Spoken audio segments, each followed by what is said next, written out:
Assalamualaikum warahmatullahi wabarakatuh. Waalaikumsalam warahmatullahi Waalaikumsalam wabarakatuh. warahmatullahi wabarakatuh. Waalaikumsalam warahmatullahi wabarakatuh. Bismillahirrahmanirrahim. Alhamdulillahirabbil alamin. Wa bihi nasta'inu ala umuri dunya waddin. Wassalatu wassalamu ala asyrafil anbiya'i wal mursalin sayyidina wa maulana Muhammadin wa ala alihi wa sahbihi ajmain. Rabbi shrah li sadri wa yassir li amri wahlul 'uqdatam min lisani yafqahu qawli amma ba'du. Baik, perkuliahan hari ini kita buka bersama-sama dengan membaca lafaz basmalah. Bismillahirrahmanirrahim. Oke, hari ini kita memulai perkuliahan pertemuan kelima untuk kelas HKID. Sekarang sudah pertemuan kelima dan insya Allah dalam 2 minggu ke depan kita akan melaksanakan ujian tengah semester atau UTS. Jadi saya harapkan kalian bisa mempersiapkan diri dengan sebaik-baiknya dan tentu dengan semangat yang baik. Tadi atau di pengumuman atau di kalender akademik seharusnya UTS akan dilaksanakan pada tanggal 13 sampai 17. Maaf. Namun karena pertimbangan tertentu, kemungkinan fakultas akan mengumumkan pelaksanaan UTS itu tanggal 20 sampai 24 Oktober. 2 minggu sesudah ini, setelah ini. Kenapa? Karena pertimbangannya kalau dilaksanakan tanggal 13 itu berarti perhitungannya belum sampai 7 pertemuan. Sementara UTS itu terhitung sebagai pertemuan ke-8. Jadi akhirnya saya sudah konsul ke fakultas, akhirnya kemungkinan besar UTS akan dilaksanakan pada tanggal berapa? Tanggal apa tadi? Tanggal 20 sampai 24 Oktober. Dan saya masih punya hutang untuk pelaksanaan perkuliahan karena dulu waktu pertemuan pertama saya tidak hadir sehingga saya masih punya satu tanggungan perkuliahan. Nah, nanti saya akan rapel menjadi satu, pertemuan 6 dan 7 akan dijadikan satu satu pertemuan. Tapi intinya 2 pertemuan ya. Akan diserahkan pada minggu depan insya Allah. Oke, baik, sebelum saya lanjutkan saya akan sampaikan link absensi untuk hari ini kelas HKID tanggal 6 Oktober. Silakan Anda bisa lihat di Zoom chatroom. Zoom chatroom ya. Itu sudah ada link, silakan kalian isi absensinya untuk pengisian absensi. Ya. Silakan sudah bisa dilihat ada di chatroom Zoom meeting hari ini. Silakan. Yang belum dapat laporan atau tidak ada linknya bisa laporan ya. Silakan, saya beri waktu secukupnya.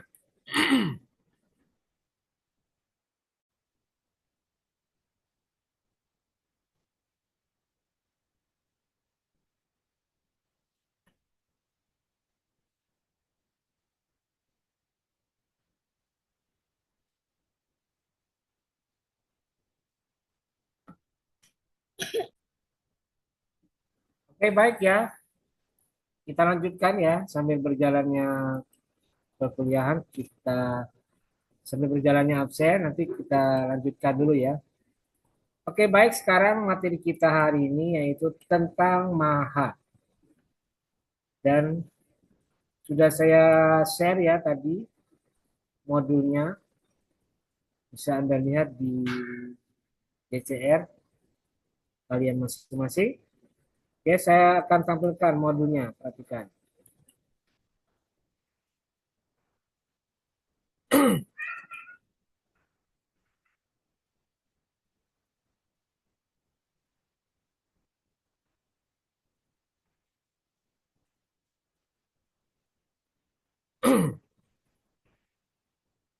Nah, ini dia ya, materi kita tentang mahar. Dan saya informasikan juga untuk hari ini akan ada tugas. Tugas yang perlu kalian kerjakan, tapi berbeda dengan tugas sebelumnya. Kalau tugas sebelumnya itu saya kasih durasi 1 minggu ya. Nah, khusus hari ini ada bonus, tugasnya dikumpulkan 2 minggu setelah hari ini. Jadi bukan tanggal berapa? Tanggal 13, tapi tanggal 20. Nah, kira-kira apa tugasnya nanti akan saya sampaikan. Baik, kita lanjutkan dulu materi kita hari ini, yaitu tentang mahar. Pembahasan pada kali ini ada 3 bahan kajiannya. Pertama, pengertian mahar. Kedua, syarat-syarat mahar. Dan yang ketiga, macam-macam dan kadar mahar. Oke, kita bahas dulu pengertiannya. Mahar itu adalah pemberian wajib dari calon suami kepada calon istri sebagai ketulusan hati calon suami untuk menimbulkan rasa cinta kasih bagi seorang istri kepada calon suaminya. Jadi yang perlu diperhatikan ada di sini ada kata kuncinya pemberian wajib seorang suami. Jadi sesuatu yang diberikan kepada istri pertama kali dalam sejarah kehidupan mereka itu adalah mahar, bukan nafkah, tapi mahar. Ingat, inilah pemberian wajib pertama bagi seorang suami kepada istrinya. Dan pemberiannya juga harus dengan sebuah kesan apa? Kesan ketulusan hati. Jadi maksudnya ketulusan hati itu berarti diberikan dengan ikhlas, diberikan dengan sukarela, bahkan dengan penuh cinta kasih, bukan dengan keterpaksaan. Karena itu kalau ada seorang suami mengaku dirinya, aduh, saya kok ngasih istri saya kok menyesal, kok saya ngasih istrinya kok saya keberatan ya, gimana nih, berat hati saya untuk ngasih. Nah, berarti kalau ada perasaan menyesal, keberatan, tidak suka, tidak ikhlas, itu berarti pemberian maharnya kehilangan makna dan hakikat mahar itu sendiri. Hilang. Sebab mahar diberikan harus dengan perasaan tulus, ikhlas, bahkan dengan penuh cinta kasih dan juga dengan penuh kedamaian hati, bukan dengan keterpaksaan. Dan diberikannya kepada istri supaya istri merasa cinta, ikut juga merasakan cinta suami dan ikut membalas dengan cinta yang sama, bahkan lebih. Nah, itu dia pengertian mahar. Sedangkan menurut Imam Syafi'i, mahar itu adalah, ini tambahannya, sesuatu yang wajib diberikan oleh laki-laki kepada perempuan, ini tambahannya, untuk dapat menguasai seluruh anggota badan istri. Jadi timbal balik, suami memberikan mahar, istri memberikan jiwa dan raganya. Raganya ya maksudnya jasad tubuhnya agar bisa dinikmati oleh suami.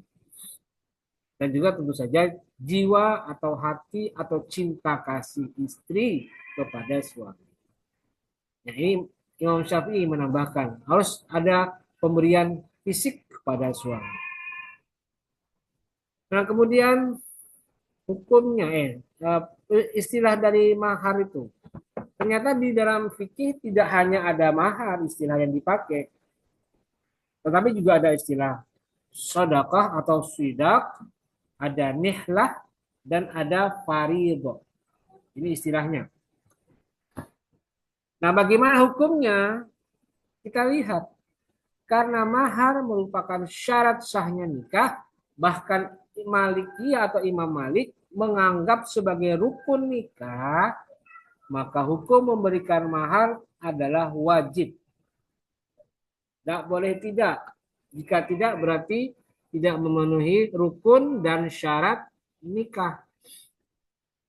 Harus ada sesuatu yang diberikan kepada istri. Itu hukum mahar. Nah, berikutnya ini dia, syarat-syarat mahar. Syarat mahar atau sesuatu yang wajib dipenuhi sebuah benda, suatu benda, jika mau tergolong sebagai mahar, itu harus memenuhi syarat. Apa saja syaratnya? Pertama, harta atau bendanya harus berharga. Sesuatu yang diberikan itu harus berharga. Berharga menurut siapa? Bukan menurut umum kebanyakan orang, bukan. Tapi menurut istri. Ingat, fokus utamanya adalah istri. Karena semua akan diberikan kepada istri. Maka berharga tidaknya sebuah mahar harus ditentukan oleh berharga tidaknya benda ini bagi istri. Karena itu tidak sah mahar dengan benda yang tidak berharga. Walau tidak ada ketentuan tentang banyak atau sedikitnya mahar. Nah, kalau istri mengatakan aku selama hidup nggak pernah minum susu, misalnya, nggak pernah, orang tuaku cuma ngasih makan tempe, makan nasi pakai garam, makan seadanya, boro-boro susu. Tempe pun sebulan sekali.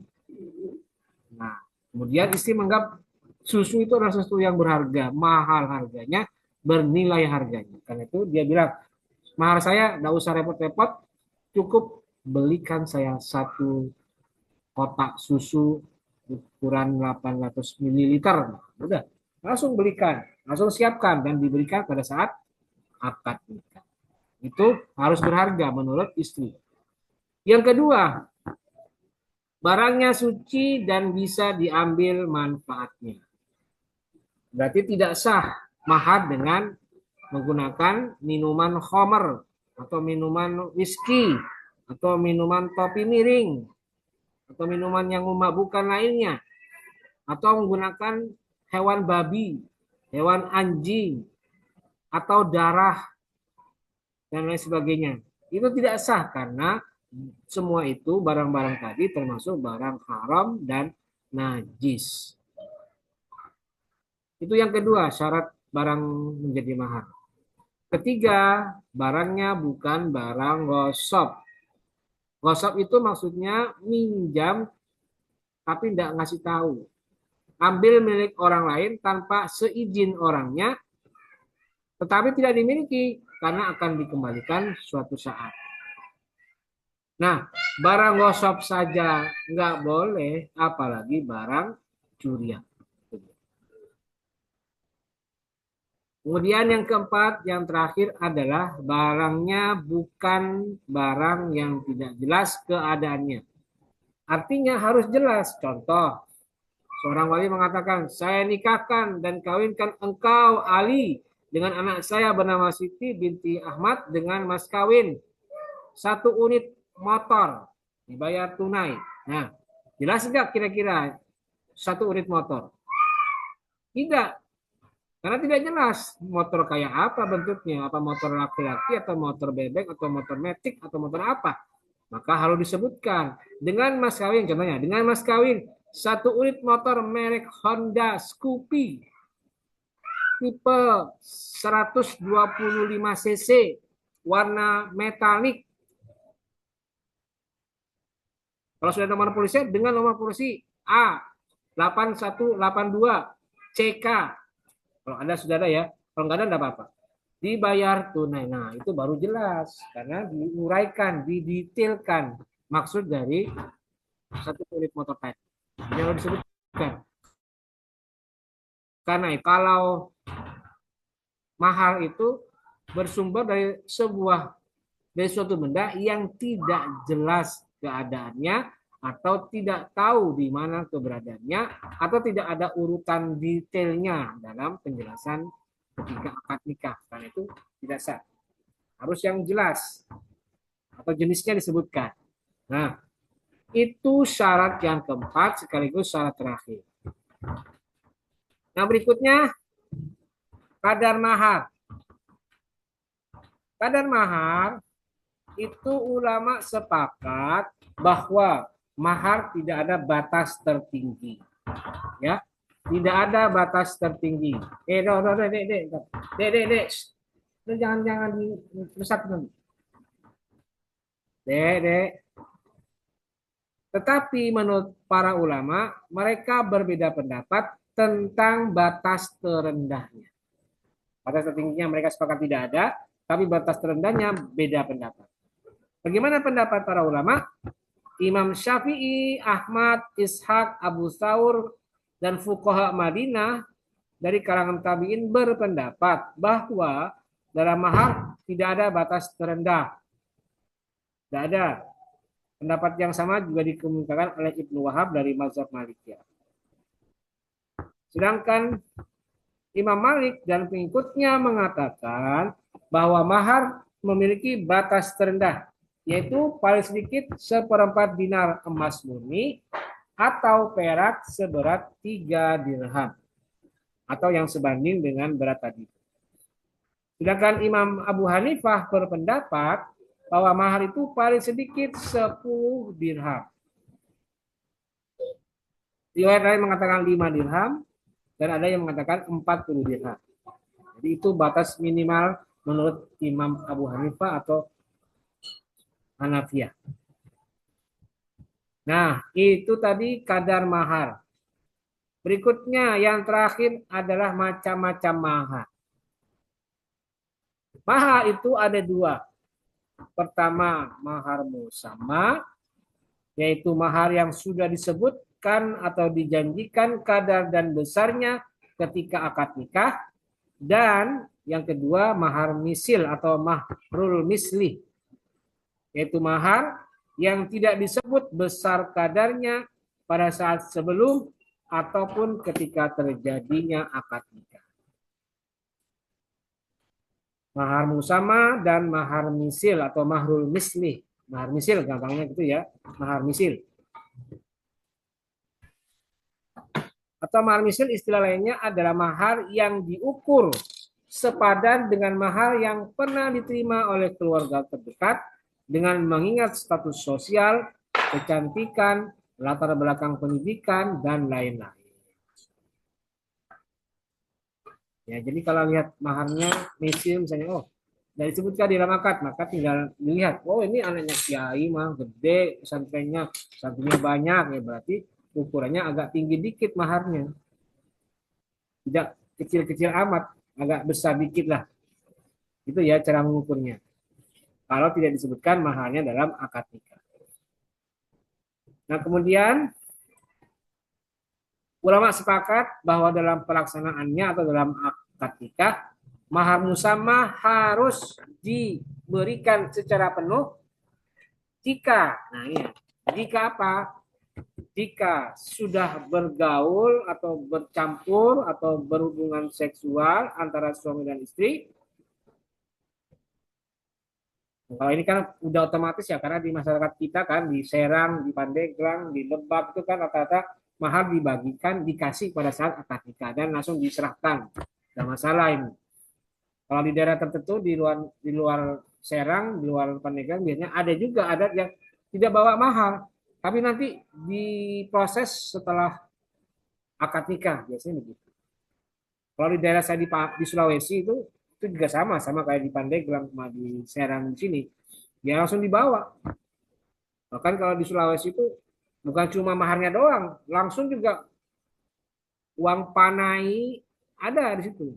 Dan besar-besar ratusan juta itu uang panai. Maka sudah diberikan sebelum akad nikah. Uang panai, biaya pesta itu sudah masuk ke, ke pihak perempuan. Biasanya begitu. Makanya orang Sulawesi itu biaya pernikahan bisa hampir ratusan juta itu. Apalagi di daerah Bugis, daerah Sulawesi Selatan itu besar. Itu ya, itu yang pertama, sudah berhubungan seksual antara suami dan istri. Yang kedua, Kalau salah satu dari suami istri meninggal dunia, ada yang meninggal sudah langsung dibayar secara utuh. Ya. Nah berikutnya, mahar musamma juga wajib dibayar sepenuhnya apabila suami telah bercampur dengan istri. Namun setelah itu ternyata nikahnya rusak dengan sebab-sebab tertentu. Misalnya eh, kalau misalnya langsung ketahuan, misalnya cerai gitu ya, suami istrinya cerai, sudah bergaul berhubungan seksual, terus cerai itu atau sorry sorry bukan cerai, tapi misalnya ketahuan ini apa? Ketahuan batal atau apa gitu ya, itu bayar dulu baru dilakukan proses berikutnya. Tapi kalau misalnya istri dicerai sebelum bercampur ini ya, contohnya suaminya nikah akadnya jam 10 pagi, terus jam 1 siang langsung diceraiin misalnya. Nah, bagaimana hukumnya? Nah, kalau ternyata berhubungan seksualnya belum belum dilakukan, belum terjadi, keburu diceraiin, maka kewajibannya hanya separuh. Wajib bayar separuh karena belum diapa-apain. Apalagi mengikut pendapatnya Imam Imam Syafi'i tadi, harus dengan penyerahan bukti eh, istri menyerahkan badannya kepada suami. Nah, apalagi itu kan belum ada hubungan seksual, maka bisa jadi maharnya tidak perlu dibayar penuh, hanya dibayar separuhnya. Dasarnya ada Al-Quran surat Al-Baqarah 237 seperti ini. Wa in talaqtumuhunna min qabli an tamassuhunna faqad faradtum lahunna fariidah fa nisfu ma faradtum. Nah, kemudian mahar misil juga terjadi dalam keadaan apabila tidak disebutkan kadar maharnya dan besarnya ketika akad nikah, kemudian suami telah bercampur dengan istri atau meninggal sebelum bercampur, maka berubah tadinya mahar musamma atau maharnya tidak disebutkan, tapi sudah bercampur, maka mahar yang digunakan adalah mahar misil.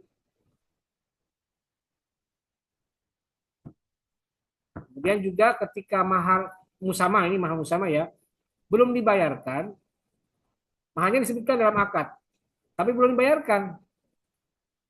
Sedangkan suami telah bercampur dengan istri dan ternyata nikahnya tidak sah, maka itu jadi mahar misil, bukan mahar musama. Meskipun maharnya sudah disebutkan di dalam akad nikah. Itu maharnya mahar misil. Ya. Nah, yang terakhir adalah pandangan KHI tentang mahar. Ada di dalam pasal 35, pasal 36, 37, dan 38. Di sini disebutkan ya, 35 sampai 38 aturan tentang mahar. Nanti silakan bisa kalian baca sendiri. Karena memang tidak jauh berbeda dengan ketentuan di dalam fikih tadi yang sudah saya sebutkan di awal. Oke, baik. Itu tadi materi kita hari ini untuk mahar. Saya persilakan sebelum saya lanjutkan, barangkali ada di antara kalian yang ingin bertanya, saya persilakan. Ayo, persilakan kelas HKID, kalau ada yang mau bertanya bisa disampaikan. Ya Pak, saya Pak. Silakan. Siapa namanya? Eh, Farhan Abbas, Ya, NIM silakan. 24 111 0102. Ya, silakan Farhan. Nih Pak, misalnya ini kan em, udah nikah nih, udah dikasih maharnya. Ya, Cuman si suami itu eh, menyembunyikan penyakit tersembunyinya tuh. Jadi penyakit tersembunyinya itu ini HIV Pak. ya, Nah, itu tapi pas lagi apa namanya ingin bercampur, baru tuh dibilang ke istrinya dan istrinya pun kaget. Nah, itu gimana Pak? Apakah maharnya untuk sang istri semuanya apa gimana Pak? Ada penjelasan lain saya masih belum ngerti itu Pak. ya. Oke, baik. Terima kasih Farhan. Jadi gini, kasus yang misalnya suaminya menyembunyikan penyakit kepada istrinya, itu tidak ada hubungannya dengan mahar-mahar yang disampaikan sebelumnya. Persoalan mahar tidak terkait dengan itu. Itu hanya sesuatu yang dirahasiakan. Sementara kalau suami sudah mengucapkan akad dengan wali dan istri menerima pernyataan akad tadi, kemudian suami menyerahkan mahar secara simbolik maupun secara resmi, ya, secara nyata mahar sudah disampaikan oleh suami kepada istri dan diterima, selesai. Berarti tidak ada masalah lagi. Nah, persoalan kalau ternyata suami menyembunyikan penyakitnya, misalnya HIV, disembunyikan, sudah campur, sudah jima, sudah duful, terus ngaku setelah itu, Neng, saya mohon maaf ya, saya punya penyakit dan penyakit ini sangat berbahaya buat buat kita karena ini termasuk penyakit yang berbahaya banget. Apa? AIDS. Berarti kan itu bukan hubungannya dengan apa? Dengan masalah mahar. Tapi persoalan apa? Persoalan pergaulan. Nah, kalau seperti itu bisa jadi nanti si istri kan kalau kecewa bisa saja mengajukan gugatan cerai, mengajukan gugat gugat gugat cerai kepada pengadilan karena merasa dia ditipu oleh suaminya dan dia juga ikut merasakan dampaknya karena dia sudah terjangkit penyakit HIV. Itu persoalan lain, itu kan persoalan perceraian, masalah talak, hulu misalnya. Jadi bukan masalah mahar lagi itu, tapi pergaulan pasca pemberian mahar. Gitu ya. Jadi kalau menurut saya ya kalau istrinya kecewa dengan pernyataan suami itu bahwa dia telah memiliki penyakit yang dia sembunyikan selama ini, ya bisa ajukan saja. Kalau tidak puas, berarti sudahi aja pernikahannya. Ajukan gugat cerai ke pengadilan agama. Itu ada hubungannya dengan mahar. Toh mahar sudah diberikan. Tidak ada masalah. Semua lancar-lancar saja karena sesuai dengan sistem pernikahan di Indonesia yang sesuai dengan ajaran Islam kan. Ada akad, ada mahar, ada saksi, wali dan lain sebagainya. Gitu ya, Farhan ya. Kira-kira sudah paham atau ada yang belum? Pak, saya mau nanya, Pak. Oke ya, terima kasih. Entar dulu, terima kasih Farhan. Berikutnya silakan siapa tadi? Ya, saya, Pak. Sebut namanya siapa? Namanya Muhammad Rizwar Ajis, Pak. Oke, silakan Rizwar Aziz. Iya. Jadi, kan mahar Nabi Musa Nabi ini Musa. ya jasa menggembala ternak ya selama 10 tahun atau 8 tahun gitu. Itu gimana, Pak? Gimana apanya? Coba. Apakah ada anjurannya, apa diperbolehkan, apa gimana, Pak? Dalam masa Islam Nabi Muhammad ini, Pak.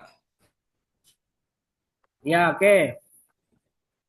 Mahar Nabi Musa di masa itu ketika dia minta agar sepak Nabi Yakub ya, orang tuanya calon istrinya Nabi Musa itu mengajukan diri, saya ingin menikahi anak Bapak. Oke, anaknya Anda boleh dengan syarat Anda harus menggembala kambing selama 10 tahun ya, begitu ya. Nah, bagaimana hukumnya di dalam konteks mahar di masa Nabi Muhammad? Ya, tidak apa-apa.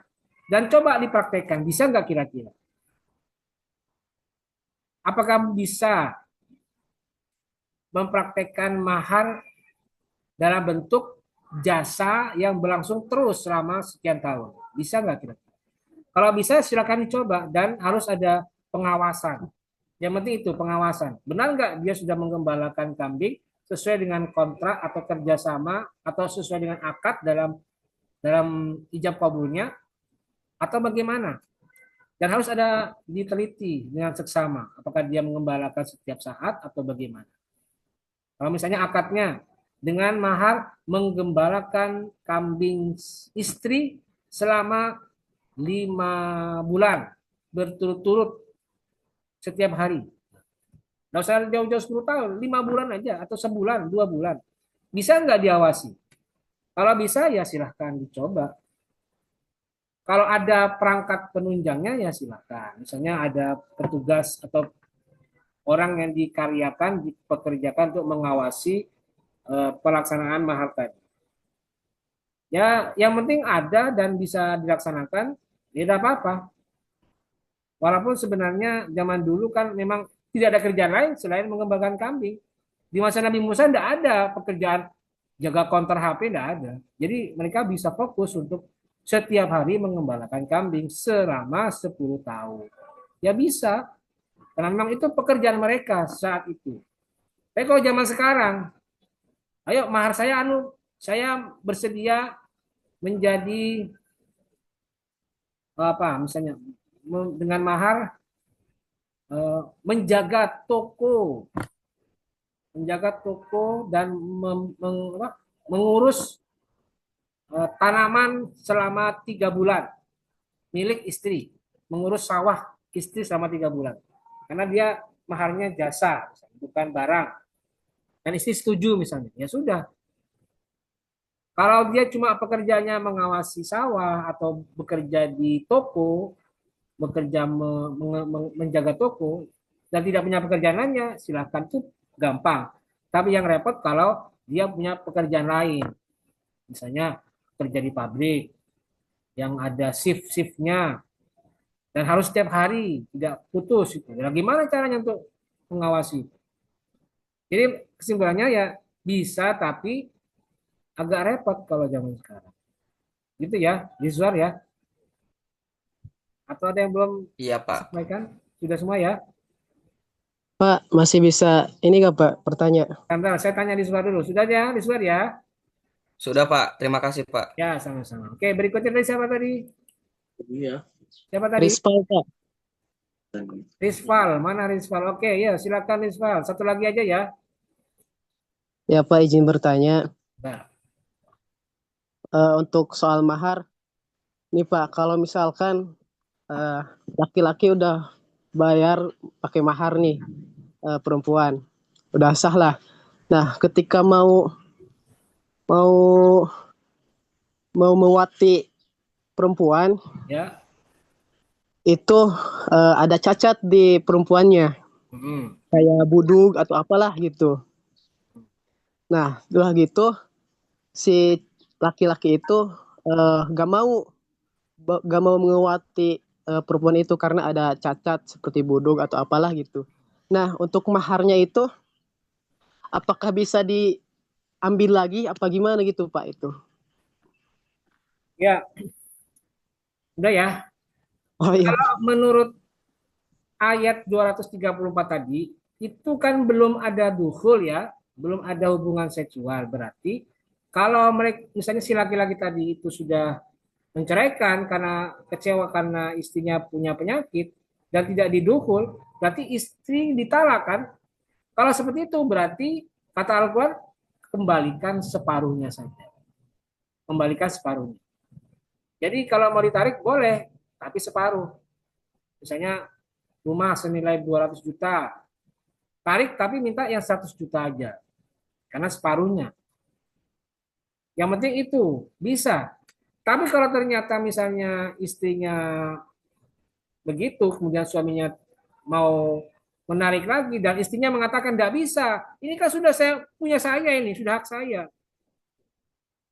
Nah suaminya keberatan, tidak bisa kan, saya belum mendukul kamu. Nah, kalau seperti ini maka nanti bisa diajukan saja ke pengadilan agama untuk diproses.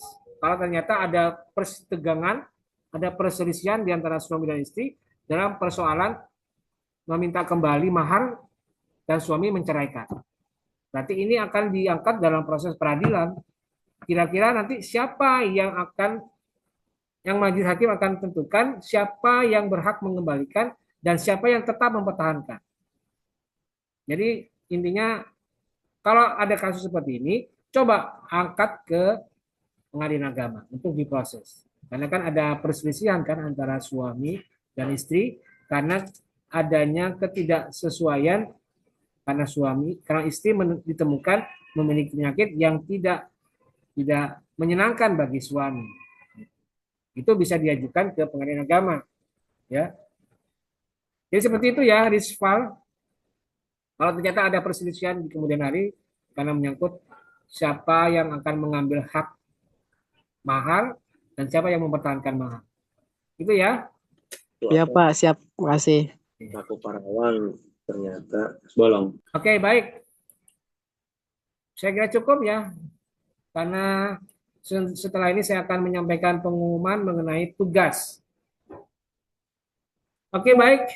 Pengumuman saya untuk tugas adalah ini dia, perhatikan. Saya share.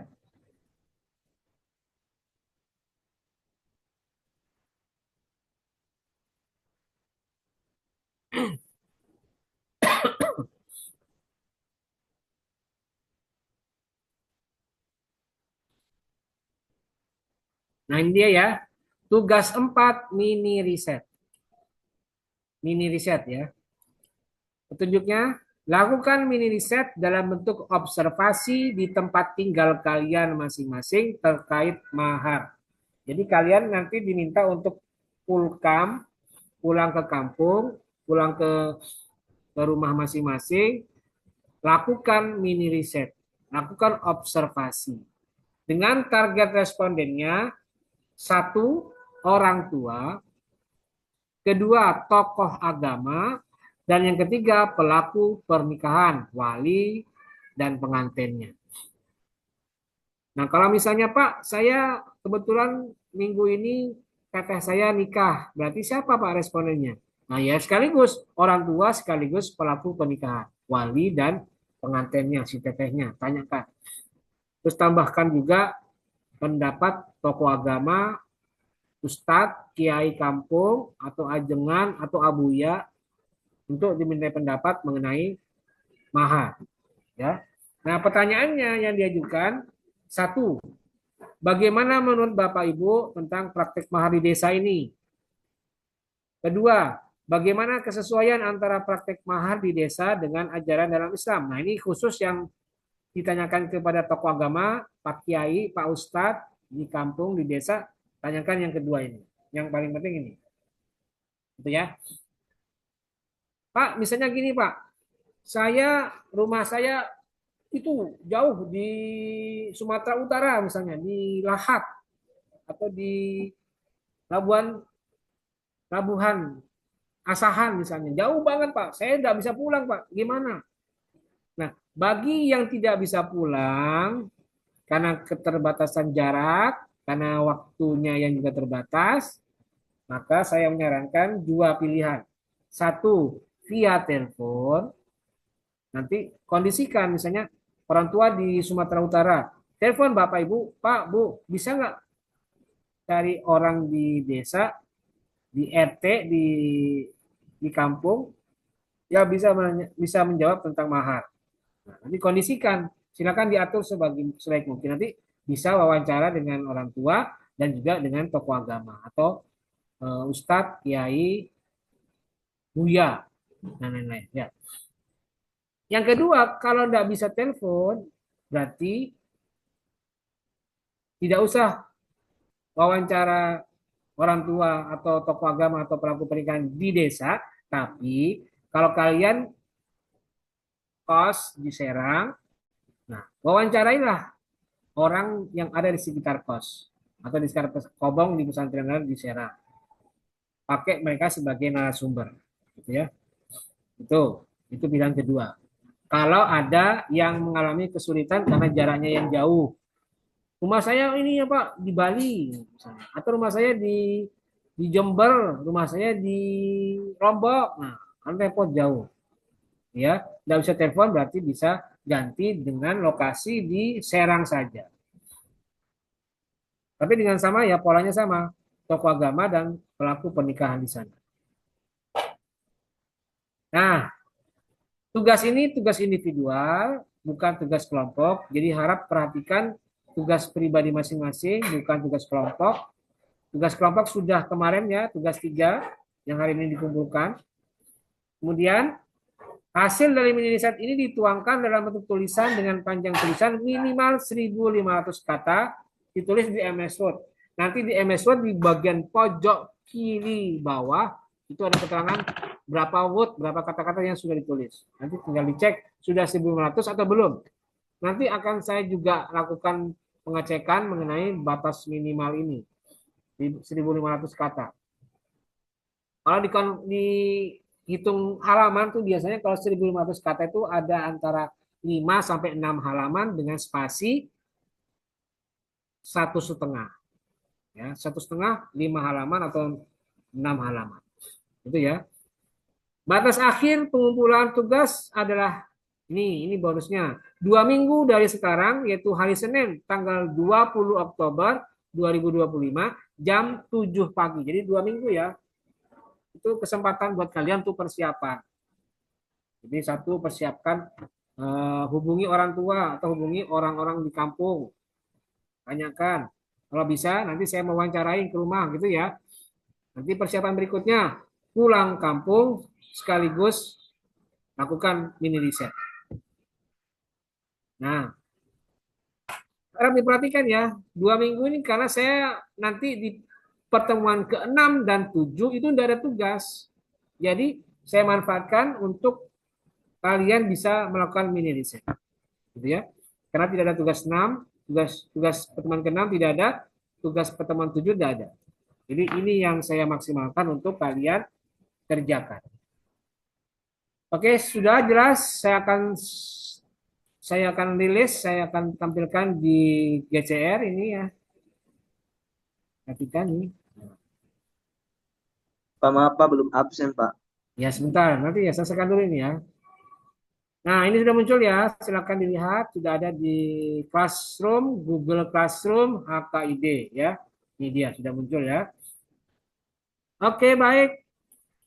Ada pertanyaan mengenai tugas? Paham Pak, paham. Hah? Tidak ada ya? Oke. Dari tadi kok perempuan kok tidak ada yang bertanya? Saya Pak mau nanya Pak. Nanya apa?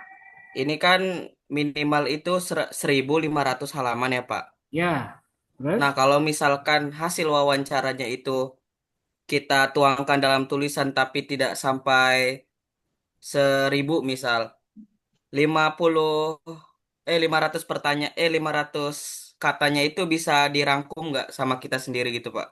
Gini ya, saya kasih tahu ya, kalau menulis itu jangan cuma transkrip wawancara doang, tapi Anda harus menggunakan tulisan Anda sendiri. Jadi uraikan, misalnya pendahuluannya, kemudian masalah yang akan dibahas, pertanyaannya apa.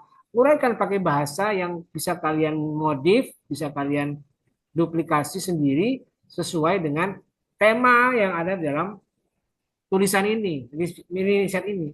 Jadi jangan cuma wawancaranya doang ditulis, tapi divariasikan. Jadi di kampung Barubuk ini ditemukan fenomena bahwa ada pernikahan dengan mahar yang minimalis, misalnya cuma memberikan mahar 10.000 rupiah. Hal ini sebagaimana yang dikemukakan oleh narasumber kami, narasumber kita, yaitu Bapak Haji Adung. Kiai Haji Adung, tokoh masyarakat sekaligus pengasuh pesantren di Desa Barubuk. Ya pakai bahasa kalian lah yang sekiranya nanti cukup minimal 1.500. Nah kalau cuma transkrip doang ya tidak menarik. Jadi saya minta kalian juga mengerjakan tugas ini dengan bahasa yang menarik. Kombinasi antara menjelaskan wawancaranya, mengutip wawancaranya dengan menjelaskan isi dari materi tentang mahar, gitu ya. Nah, bolehlah saya kasih tahu ya, boleh kalian kutip lagi pengertian mahar, kemudian pandangan Islam tentang mahar, kemudian konsep mahar menurut ulama A, B, C, D, boleh silakan. Yang penting nanti di ujungnya jangan sampai lupa Anda jelaskan fenomena yang terjadi di desa ini. Itu ya, Yuswar ya. Iya Pak, paham Pak. Terima kasih. Oke, ya. Oke, itu ya. Ada lagi? Tidak ada? Baik, kalau tidak ada, saya akan sampaikan absensi. Tadi ada yang berapa orang yang belum dapat link? Coba, Saya Pak, siapa namanya? Ananda Putra Pak, belum. Udah, silakan dilihat nih, ya. Ya, ya. Oke, baik, saya cross check lagi absensi hari ini untuk kelas HKID. Di sini sudah tercatat ada berapa ini? Ada berapa ini? Coba. Ada, bentar.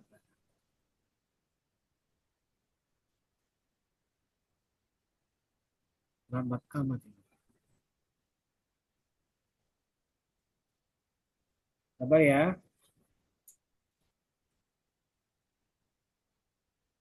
Ada 27 mahasiswa ya. Oke, saya bacakan. 27 orang. Pertama, Linda Amelia, ada Linda. Hadir apa? Hadir. Oke, ya berikutnya. Ibnu Akil As-Sodik, ada. Hadir Pak, hadir. Oke, berikutnya. Noval Andrean, ada Noval. Mana Noval? Hadir Pak. Oke, ya berikutnya. Dera Jaida Zahabiyah, ada. Dera. Hadir Pak.